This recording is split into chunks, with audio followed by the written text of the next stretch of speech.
শুভ সকাল। আমার প্রতিদিন চ্যানেলের আরেকটি ভিডিওতে আপনাদের অনেক অনেক স্বাগত। আজকে আমি যে রেসিপিটি আপনাদের সামনে বানাবো সেটি হলো সয়া মাঞ্চুরিয়ানের। আপনারা হয়তো এর আগে চিকেন মাঞ্চুরিয়ান বা ভেজ মাঞ্চুরিয়ান বানিয়েছেন বা খেয়েওছেন, জানি না আমিও আপনারা এভাবে সয়াবিনের মাঞ্চুরিয়ান এর আগে বানিয়েছেন কিনা। যদি না বানিয়েছেন তাহলে আজকের রেসিপিটি আপনাদের জন্য, অবশ্যই একবার এই রেসিপিটি বাড়িতে বানিয়ে দেখতে পারেন। আর যদি ভালো লাগে তাহলে অবশ্যই একটি লাইক করে আমার চ্যানেলটি সাবস্ক্রাইব করে নিচে বেল আইকনটি প্রেস করে দেবেন। চলুন তাহলে দেরি না করে দেখে নিই কী কী লাগছে আমাদের এই সয়া মাঞ্চুরিয়ান বানানোর জন্য। সয়া মাঞ্চুরিয়ান বানানোর জন্য আমি প্রথমে এখানে সবজিগুলি দুরকমভাবে কেটে নিয়েছি। বিনস, গাজর, পেঁয়াজ, ক্যাপসিকাম একটি আমি বড় বড় কিউব টুকরো করে নিয়েছি, আর কিছুটা পরিমাণ আমি খুব মিহি করে কেটে নিয়েছি। এখানে আমি 100 গ্রাম সয়াবিন সেদ্ধ করে জল ঝরিয়ে মিক্সিতে পেস্ট করে নিয়েছি। তারপর আমি দিয়ে দেবো সয়াবিনের মধ্যে 2 চামচ মতো কর্নফ্লাওয়ার, আর দিয়ে দেবো কেটে রাখা মিহি করে সবজিগুলি।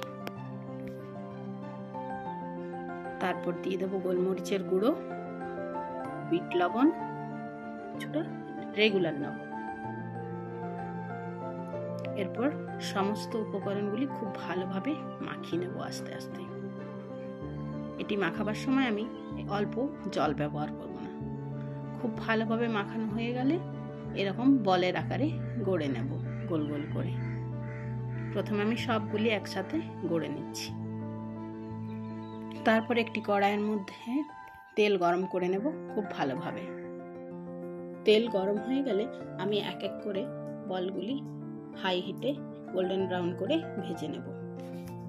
এখানে এই কড়াইয়ে আমার অনেকটি তেল আছে, তাই একটি আমি অন্য কড়াইয়ে একটু তেল কম করে দিয়ে দেব এর মধ্যে কিউব করে কেটে রাখা সবজিগুলি এক এক করে। সবজি অল্প হালকা ভেজে নেব। এখানে সবজি খুব লাল করে ভাজা যাবে না। সবজি হালকা ভাজা হয়ে গেলে আমি এখানে দিয়ে দেব লবণ। এখানে একটি বাটিতে আগে থেকেই একটি সস বানিয়ে রেখেছিলাম। এর মধ্যে আছে soya sauce, chilli sauce, tomato sauce আর কাশ্মীরি লঙ্কার গুঁড়ো, লাল লঙ্কার গুঁড়ো। সবজির মধ্যে আমি এই সসটি দিয়ে অল্প ভেজে নেব। খুব বেশি কষাতে হবে না, হালকা নেড়ে চেড়ে সসের বাটি ধুয়ে জল দিয়ে দেব।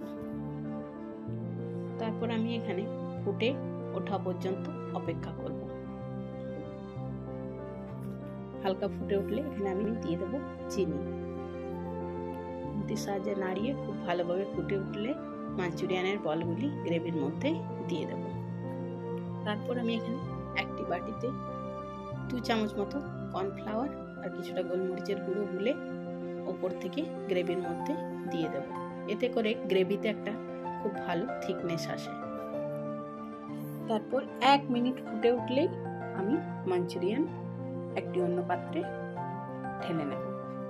ব্যাস রেডি আমাদের সয়া মাঞ্চুরিয়ান। এরপর আপনারা রুটি বা পরোটা, নান কিছুর সাথেই এটি পরিবেশন করতে পারেন। আজকের রেসিপি আপনাদের কেমন লাগলো অবশ্যই জানাবেন। আজ তাহলে এই পর্যন্ত রাখি, আবার দেখা হবে নতুন কোনো ভিডিওর সাথে। ততক্ষণ পর্যন্ত সবাই খুব ভালো থাকবেন, সুস্থ থাকবেন।